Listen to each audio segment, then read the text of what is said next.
Hello, we are Memphis Communiversity. Today we are going to be doing our last parametric free response question, difficulty number 10. So if you don't know, we go from difficulty 1 through 10 in every single free response question topic, including parametric, the BC stuff. But of course, parametric isn't too bad. It's been pretty easy as we go from difficulty 1 through 10. It just uses the same rules over and over again. But we sort of are going to spice it up a little bit in this difficulty number 10 video. These questions are probably not going to resemble free response questions because they're going to be a little bit harder than our normal free response questions. But hopefully they still allow you to help you either on the parametric free response questions as we gain a better understanding of the rules, but also different topics are going to be brought in. For example, inverse function derivatives, Riemann sums that you might remember, related rates will be one question, and then two hard integrals, one integration by parts, one integration by partial fractions. So hopefully this video will not only allow you to review parametric rules, but it'll allow you to answer and review some BC topics that some students have trouble with. So eventually this might get a little silly in terms of the questions that are being asked, but let's just get started. So here we have a our normal particle. We have a position for x and we have a position for y, but y is given sort of funnily. It's a function f, which is not explicitly stated, but we know that f is the inverse function of g. So y is the inverse function of g here. And we have a note that g of 1 equals 4. And what we're supposed to do is we're supposed to find the equation of the tangent line. We can write the word tangent actually, let's not be lazy. So tangent line. So what do you need for a tangent line for every single question? Well, you need a point and a slope. So where the slope is the derivative. So anytime you have a line to write the equation of it, you need a point and a slope, so you can write it in point slope form. And then what is the slope? The slope is the derivative. And keep in mind that in parametric, and actually every question, the slope is going to be dy dx. It's not going to be dy dt or dx dt. Because it's in the slope of the tangent line and the xy plane, so it's dy dx. Of course, if you've seen our videos or if you know some parametric rules, dy dx is equal to dy dt over dx dt. And what's the point? The point, of course, is x comma y. So let's first deal with the easier side. Let's just try to boost our confidence a little bit. And let's just plug in t equals 4 into x. So keep in mind that time is not involved in the point at all or in the slope at all, or it's not listed out, but we're going to plug in 4 into every single thing. So we're not going to have a 4 in our final equation probably, but 4 will be used throughout the question as we find point and slope. So again, I'm going to deal with the x coordinate and the dx dt first because that's pretty easy because you have this function right here. So first off, we're going to plug in 4 into this guy to find the x coordinate.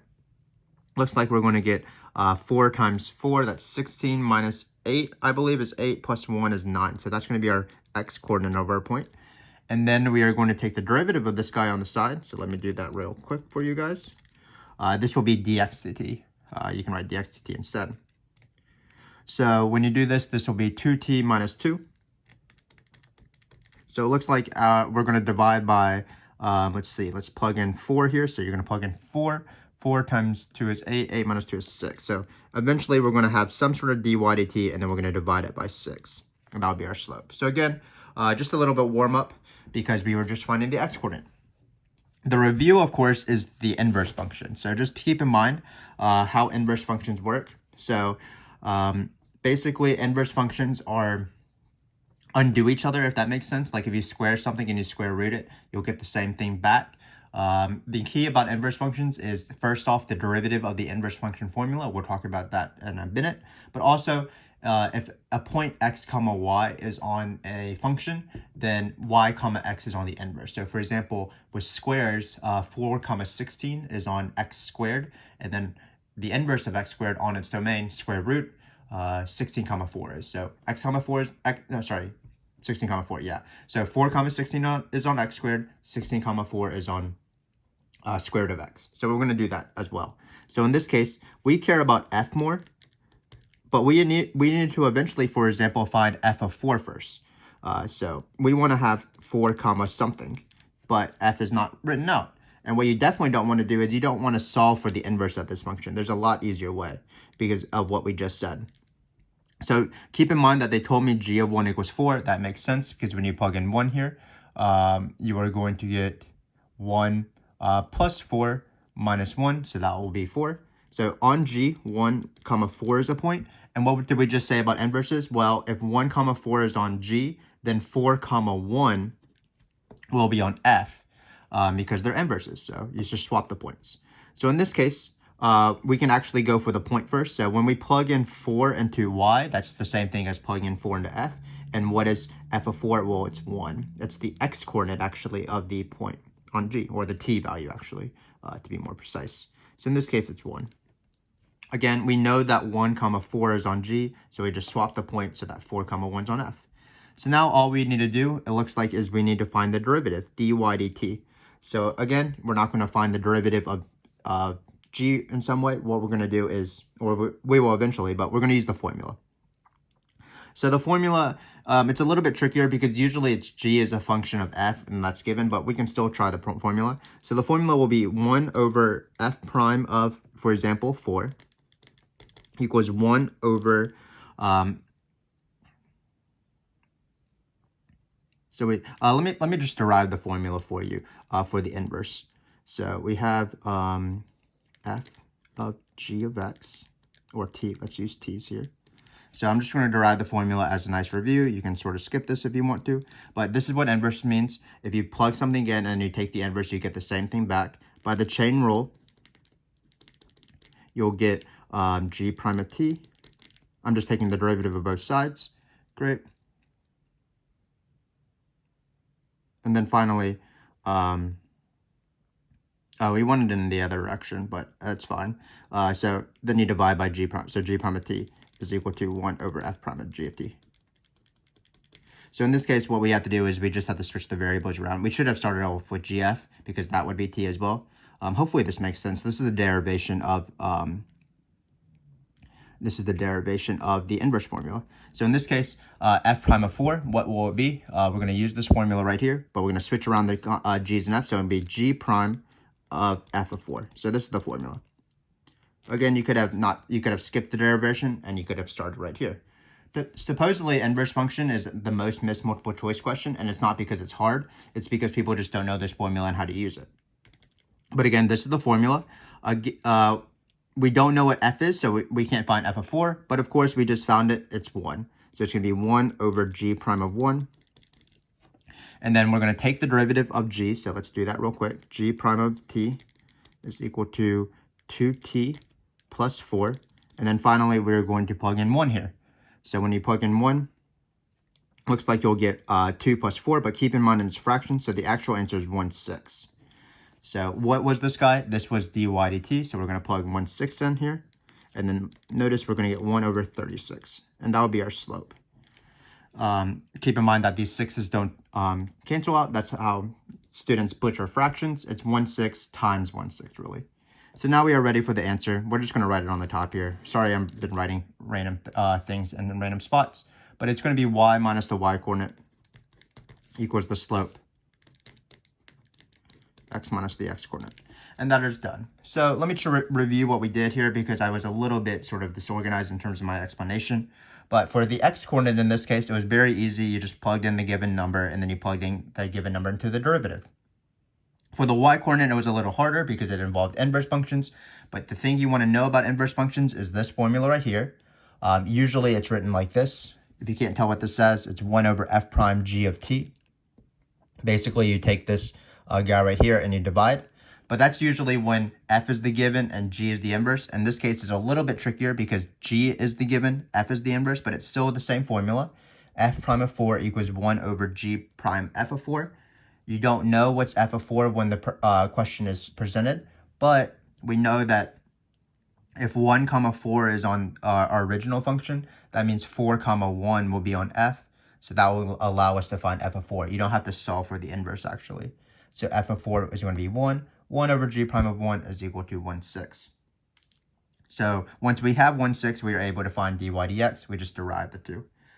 Keep in mind that we have videos on inverse functions if you want to check them out exclusively if you want to practice this concept. Because again, it is a very, it's a question that you can certainly improve on. If you don't know this formula, you just practice a few and then you're like, oh, this formula is actually not too bad. But in the end, this was the equation of the tangent line. And so we're going to move on. So again, check out those inverse function videos on our channel. You just type in derivative of inverse functions and you should be able to find it if you want more practice. So now we have a pretty complex question that I sort of came up with, but it's going to help us practice Riemann sums. So here, instead of the givens being x and y, the givens are the normal dx dt and dy dt. Just keep in mind that none of these subparts actually have anything to do with each other, sort of like our difficulty number 5 video where it's just going to be random questions about parametric. So be wary of that. So in this case, we have dx dt is bxt, dy dt is vyt. It's a totally new question. And we have certain values of these two velocities in this table right here.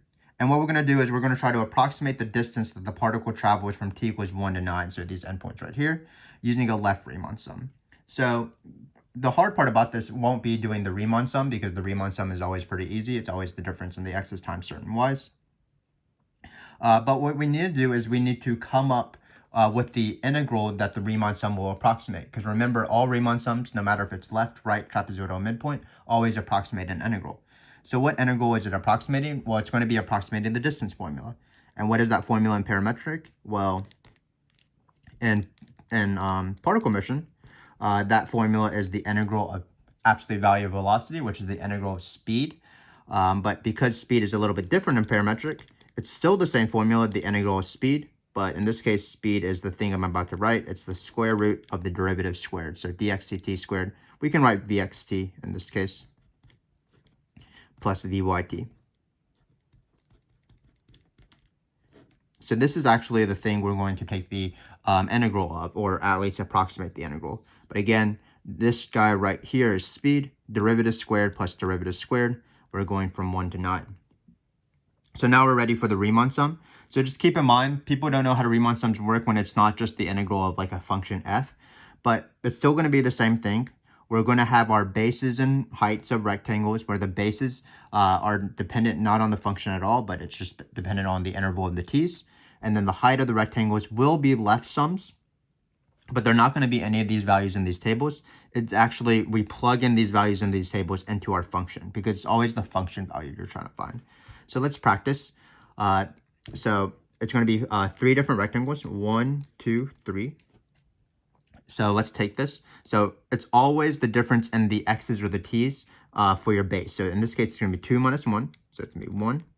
And then what we're going to do is we're going to plug in the left. We're going to find the function value on the left endpoint. So t equals 1. And how do you find it? Again, it's not as easy as normal Riemann sum questions, where the function value will just be this value, for example. What we need to do is we need to plug in 3 and 4 into this function. So it's going to be, this is going to be the function value. This is how tall the rectangle is. The height of the rectangle is the y value, or the function value, to be more precise, on the left endpoint of the interval. So in this case, it will be 3 squared plus 4 squared.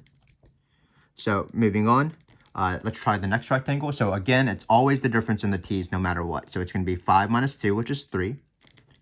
And then we are going to plug in the left endpoint. Again, the new left endpoint in this interval is 2. And we're going to plug in 2 into our function. So that's going to be, when we plug in 2 into the v of xt, we get 12. So that's 12 squared plus 5 squared when we plug in 2 into vy of t. So again, this is how tall the rectangle is. This is the base of the rectangle. And then finally, we have one more. So let's practice again. So it's 9 minus 5. That's 4. And then we're going to do same thing. We're plugging in the left endpoint. So now the left endpoint is 5. And we plug in these two things into this function, which v of x of 5, for example, is 8. V of y of 5 is 6. And we do have to square or root things. So it's 8 squared plus 6 squared.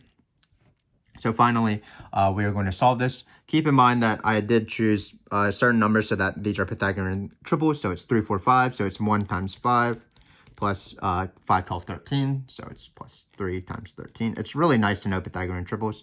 And then this is the double of this. So it's 6, 8, 10. So it's going to be 4 times 10.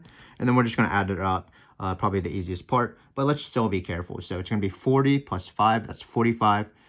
3 times 13 is 39. So no shame in doing math on the side. Let's just do 45 plus 39, just in case we miss it in our head. 9 plus 5 is 4. 1 Looks like it's going to be 84. That makes sense. 40 plus 5 minus 1. So that's 84. So I have never actually seen one of these questions on the AP exam, but hopefully this illustrates the point of how to do a Riemann sum in the sort of the trickiest way that's possible. This has been a left Riemann sum. I have seen this in the context of arc length, where you're approximating an integral of arc length, which of course is this formula, but in the context of the integral of square root of 1 plus f prime of x squared, meaning that it's the arc length of a function f. But you do the same thing. Sort of the point is, when you're doing Riemann sums, you plug in your left endpoint or your right endpoint or your midpoint or the average of the left and the right when you're doing trapezoidal into your function, and that's how tall your rectangle is. It's always the difference in the x's. So in this case, the function wasn't actually in the table, but we were still able to manage. So hopefully this made sense, these two questions. It's sort of a tweak on them, this is why this is difficulty number 10. So we had our normal equation of the tangent line question, but the y-coordinate was given by an inverse function. And then we had our normal total distance formula question, but we approximated it using a Riemann sum. So now let's move on. So this is pretty standard stuff, this question right here, part C, but let me read it to you. So we have this, again, it doesn't have anything to do with part B or A, but we have this particle moving along the curve. Looks like we're given x of t, we're given dy dt, and we're given an initial condition. So keep in mind this means that, sorry, this doesn't make sense if we have this. So let's change this to a 4 before we start, because when we plug in 0, so initially means the word, that means time is equal to 0. So notice when you plug in 0, you get 4. So this makes sense. Now what we're going to try to do is, it looks like it's a related rate question because we're doing rate of change and we have time and stuff like that. Keep in mind that we will use dxdt and dydt. We're never going to plug in our time, whatever we find our time, into our equation, because there probably won't be any t values, but we'll plug in time into certain functions to find those values. So let's just try to draw a picture before we start. Looks like we have a triangle here. So I'm just going to draw a little triangle. One of the vertices is 0, 0. One of the vertices is x of t, comma 0. And then one of the vertices is x of t, y of t. So just like with the inverse functions, you can check out our videos on related rates if you want. There won't be any like this, but there will be normal related rate questions, the ladder question, and so on. So, or cars questions and things like that, geometry questions. So check those out if you want to practice related rates. But in this case, or in every case, what you need to do in a related rate is you want to always locate the function that you're taking the derivative of. So in this case, we're doing area of a triangle, so it's going to be area. We can call it A, of course. And then it's going to be 1/2 base times height because we have a triangle. So in this case, it's 1/2. What's going to be the base of this thing? X of t. And then what's going to be the height of this thing? Notice it's y of t. So that's going to go. So basically, this particle is just traveling along the curve, and the position is one of the vertices, and then the triangle is changing as the particle travels. Okay, so now the second step in every related rate question, once you find the function, is to take the derivative. But remember, everything needs primes. So let's be careful. So, but it's pretty obvious in this case because we have x of t. But just keep in mind, if you wrote it as x times y, you would need to, when you're taking the derivative of x or y, you need to use implicit differentiation. So for example, the derivative of x is not just 1, it's dx dt. So in this case, let's go for this guy right here. So ready to go.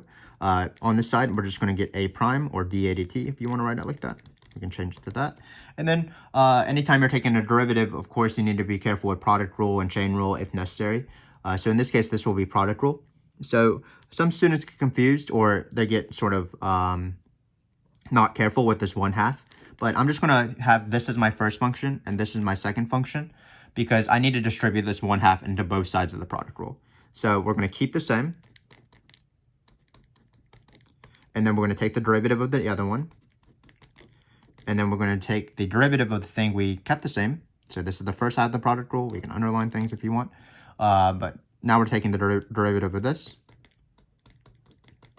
And then we're going to have y of t. So this is the formula. So this is dA dt. Then what we're going to do is we are going to start plugging in this number. as many numbers as we can. So that's how you do related rates. First step, find the function. Second step, take the derivative where everything needs to be implicitly differentiated with respect to t. And then the third step is start plugging in everything that you can. So let's do that. So we actually don't have a time value, but we still can plug in a lot of these variables. Notice we're trying to find the rate of change when dxdt is 8. dxdt is this guy right here. So even if I don't know the time, I know it's 8. Similarly, dy dt is equal to 3 for every single point. So that's great. So we can write 3 here. And then what we need to do is we need to find x values and y values. So usually what happens is if you have one last variable to solve for, you usually use the original. But in this case, we haven't really used these functions very much. So what we're going to do is to find x of t, we need to find the time value where dx dt equals 8. So what we're going to do is we're going to take the derivative, which is dx dt, and we're going to set it equal to 8. And that'll give us a time value, which will be pretty nice. So in this case, I'm going to do it right here. What's dx dt? Or x prime in this case? Well, it's going to be, of course, using the power rule, 2t plus 2. We're going to set this equal to 8. And then we're going to get 2t equals 6, and t is equal to 3. So again, this is how I found this number. This is the position. No, sorry, that's not right. I sort of did what I said earlier. That was going to be wrong. You never plug in t equals 3. These are not time values. You plug in t equals 3 into functions to find those function values at t equals 3. So notice there's no single t here. So I'm never going to plug in. There's not going to be a 3 here from this. But what we're going to do is we're going to plug in 3 into this function. So let's do that because that'll be x of 3. So to find that, that'll be 3 squared plus 4. So that's 9 plus 4 is 13, I believe. Plus another 6 because it's 3 times 2, so that will be 19. So in this case, it'll be 19 actually. So just be careful of where to plug in variables. That's probably the hardest step in related rates once you master taking the derivative, just knowing where everything goes. And I was sort of careless with that. But again, we found this point, this variable right here, by setting the derivative of position to be equal to 8 as they want. Got a time value, and then plugged that guy in, and we ended up getting 19. So unfortunately, we do still have one last variable to solve for. Y is equal to, but now we know what time to plug in. So we want to find y of 3 eventually. And we will be done because then we'll have all numbers instead of variables. So what have we not used in this question? We have not used this initial point. And why are we going to use this initial point? Because we are going to do fundamental theorem of calculus. So it shouldn't be too bad because this derivative is this easy. So I'm just going to set it up here. So it's going to be y of 3 because we want to find the y coordinate at t equals 3. That's where dx dt equals 8. Then we are going to set up fundamental theorem of calculus in the same way as normal. We put the given time on the bottom, the want time on top. So we've done this in every single parametric video, I believe, up till now. And then we're going to add the given y value. So this is the fundamental theorem of calculus. Not too bad. And again, this integral should be pretty easy. So it'll be 5 plus the integral of 3 is 3t. And we're going to plug in 3 and 0. When you plug in 0, that's great, but it's still top minus bottom. So it's going to be 5 plus 9 minus 0. So this is 14. So now we are done with all the hard math, and we're just going to multiply this out, and we should be good to go. So it is unfortunate we have to do 19 times 3, but 19 times 3 is 20 times 3 minus 3. So 20 times 3 is 60, so it's just going to be 57 over 2.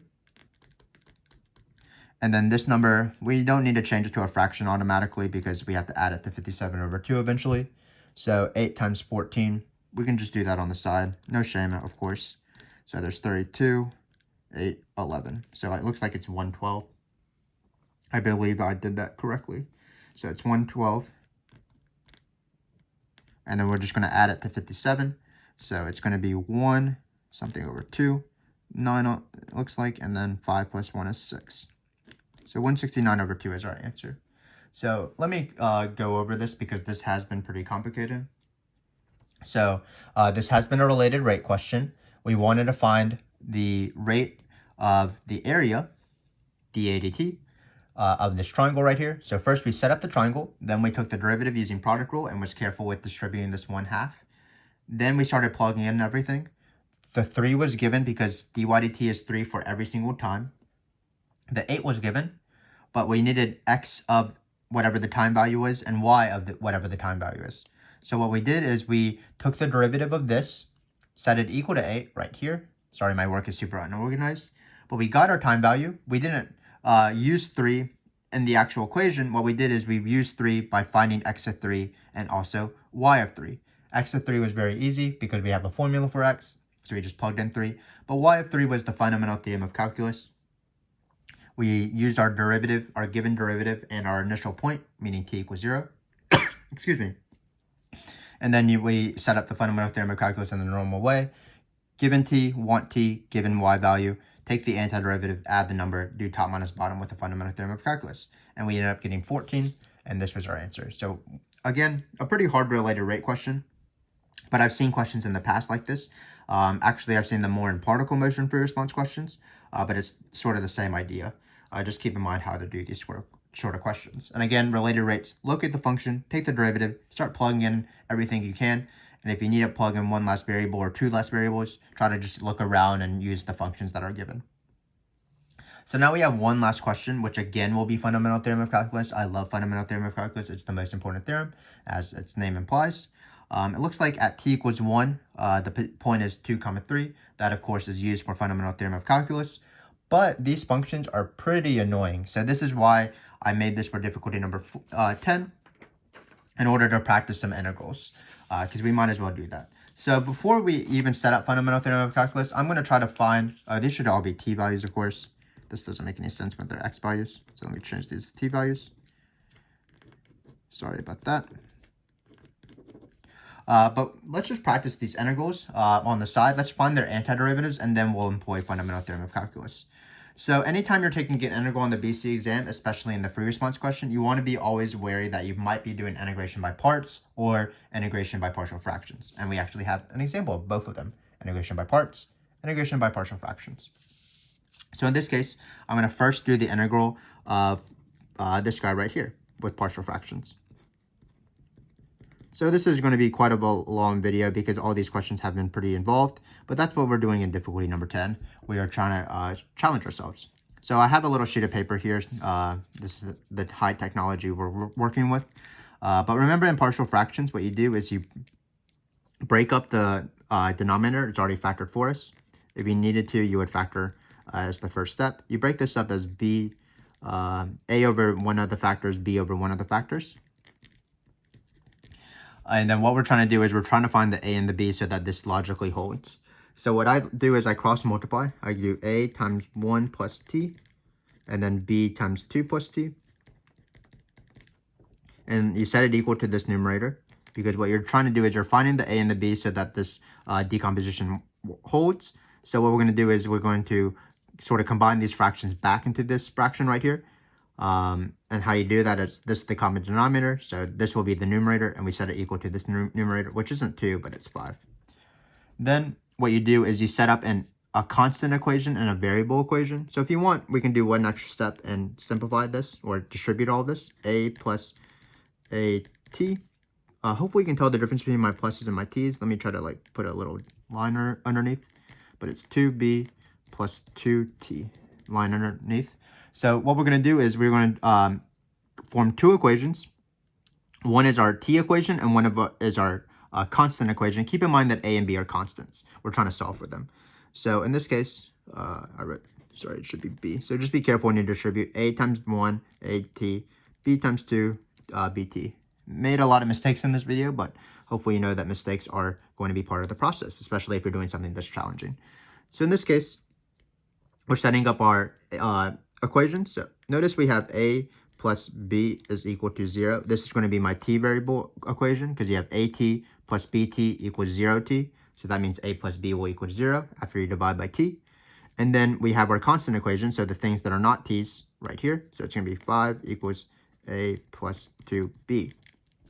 So now we have to solve the system of equation. It's not going to be too bad because a is equal to minus b. So anytime you have this, you either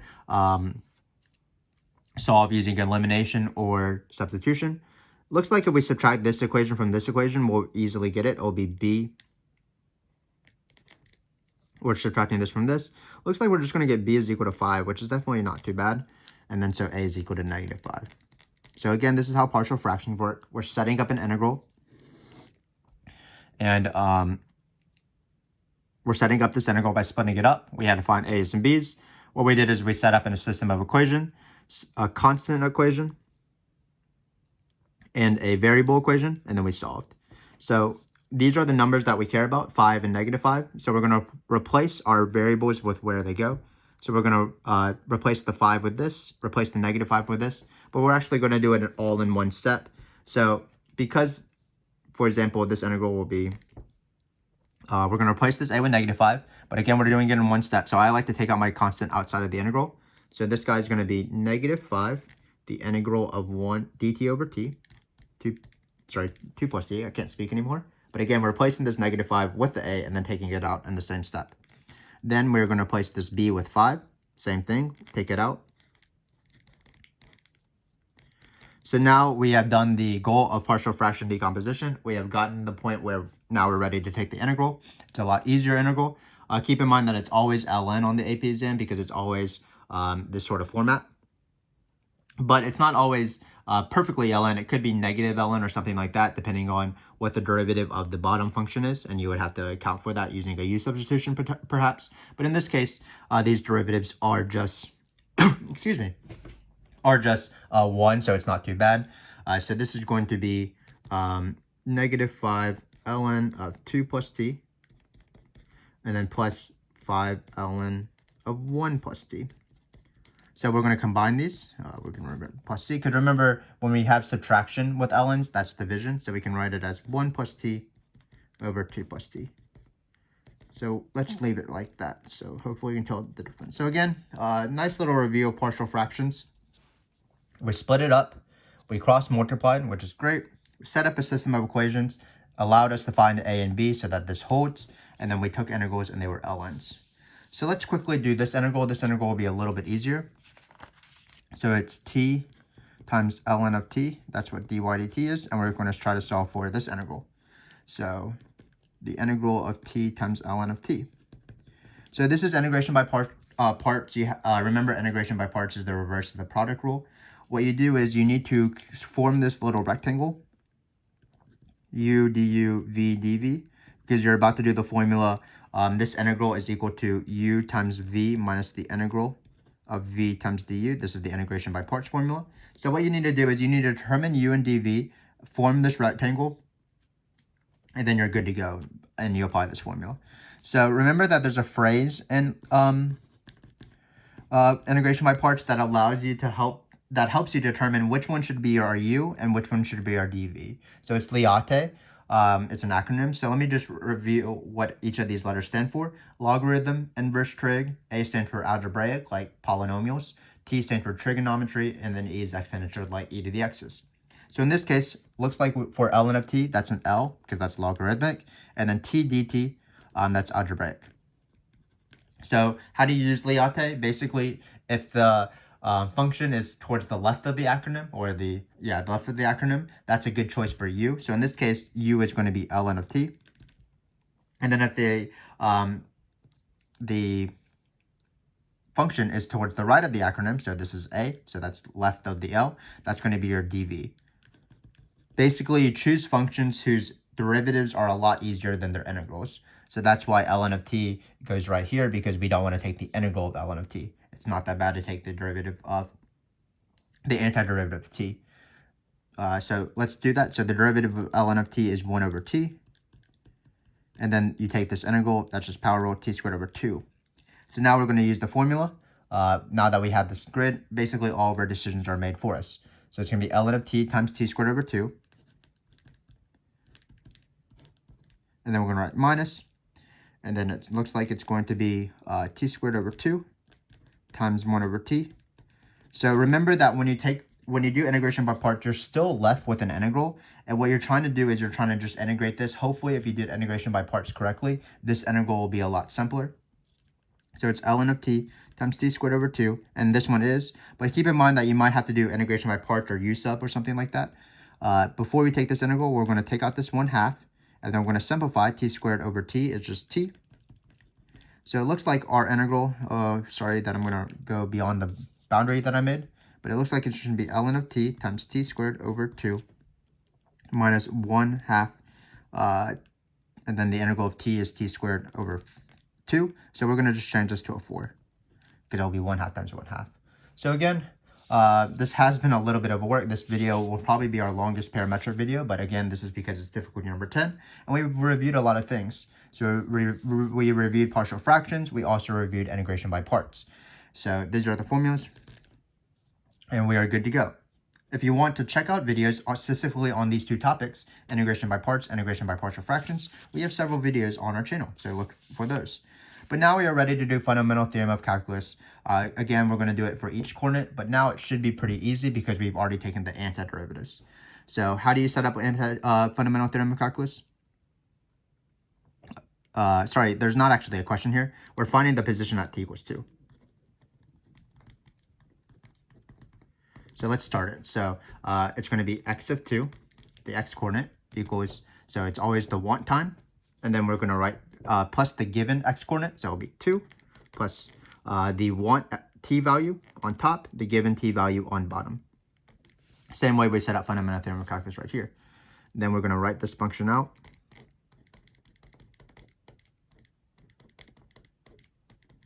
We're going to take the antiderivative, but luckily for us, we already did the antiderivative. So in this case, it's this function right here. So it's going to be 2 plus, sorry about this, my pen is not working. Okay, let's see if it can survive this last part. So it's going to be 2 times the ln of 1 plus t over 2 plus t. Let me shake my pen a little bit. And then we're going to plug in t is equal to 1 and 2. So it shouldn't be too bad. So it's going to be 2 plus, when we plug in 2 here, it's going to be 3 over 4. So ln of 3 over 4. Let me see if I can get a new pen. I don't know if I have a working pen. Let's see. Does this one work? Perhaps. Yeah, let's try this pen. Really struggling at the end here because of technical difficulties, but that's sort of the danger whenever you're writing. Yeah, this pen seems to work. So again, all we're doing is we're doing top minus bottom by fundamental theorem of calculus into this antiderivative. So we plugged in 2, we got ln of 3/4, then we're going to subtract. And when we plug in 1, we're going to get ln of 2/3. If you want, you can combine this into a single ln. So just in case it's like this. So this is 3/4 over 2/3. Because again, that's how fractions work. That's how ln would work, sorry. The division of ln's is the subtraction of ln's is division. And then what's 3/4 divided by 2/3? Remember, you flip it. So that's going to be 2 plus ln of 3/4 times 3/2. That'll be 9/8. So that's my x coordinate.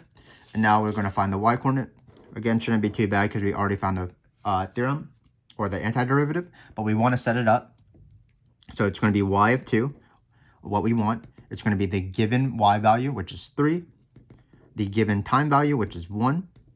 And then the want time value, which is 2, because we're finding the position at t equals 2. So same format, but just using the given y instead of the given x. And then we're going to use the dy dt instead of dx dt. But again, we found this integral by parts earlier. So that's this guy right here in this box. So it's going to be 3 plus ln of t squared over 2. Plugged in, t is equal to 2 and 1. So what's nice, of course, is that when we plug in 1, you're going to get ln of 1, and ln of 1 is 0. Sorry, we don't actually have the full antiderivative. So let's write out what the entire antiderivative is. So it's going to be ln of t squared over 4 minus 1/2 t squared. So let's just plug this in. It will be kind of weird, but whatever. So when you plug in 2 here, you're going to get ln of 4 over 2. And then it's going to be minus When you plug in 2, that's pretty convenient because it'll be 2 squared, which is 4. 4 over 4 is 1. Hopefully you can read my handwriting. Then, when you plug in 1, as I was saying before, ln of 1 is 0. That's one of the ln's you want to know by heart. And then because e to the 0 is 1, and then when you plug in 1 here, you're going to get 0 minus 1/4. So it looks like when you simplify this, we're almost done. You're going to get 3 minus 1, which is 2. 2 plus a fourth, so you're going to get 9/4 because it's 8/4 plus 9/4. So let's just write the point because we are running out of room. So the x-coordinate was 2 plus ln of 9/8. And then the y-coordinate was 3 minus 1, which is 2, 8/4, plus 1/4 is 9/4. Ln of 4 over 2, plus ln of 4 divided by 2. So in this case, the 8 is part of the ln, 9/8. It's the ln of 9/8. In this case, it's ln of 4 divided by 2. If you want to change this, actually, remember that this is 1/2 of ln of 4, and you can bring up exponents. So this is actually ln of 4 to the 1/2, which is ln of 2. So let's just simplify one more time. It will be 2 plus ln of 9/8, comma 9/4 plus ln of 2. And that's our answer. So very, very complicated. Definitely never going to be this complicated on the AP exam. But the goal of this was to review, and I think we did review a lot of things. So let's talk about what we reviewed in this video. So what did we review? We reviewed equation of the tangent line with parametric, but then we also got to review inverse formula, where we had the inverse formula and as well as swapping the points. Then we reviewed total distance, but we also got to review Riemann sums, and we learned how to do Riemann sums in the context of this question. We had some sort of normal parametric question, but then in the context of related rates. So we located a function, took the derivative, and started plugging in things. In order to find the y-coordinate, we had to use fundamental theorem of calculus. Finally, we did fundamental theorem of calculus with this sort of ridiculous question. But in the meantime, we got to review partial fractions, which is right here. We had got to review integration by parts for the y-coordinate. And then we did fundamental theorem of calculus for both things with those antiderivatives known. And we got to review a few ln rules along the way. So hopefully, while this video has been one of our longest difficulty videos ever, because this has been a very difficult free response question, difficulty number 10, hopefully it has reviewed a lot of things. And remember, everything that we mentioned today has its own video on our channel if you want to check it out and if you're struggling with a certain topic.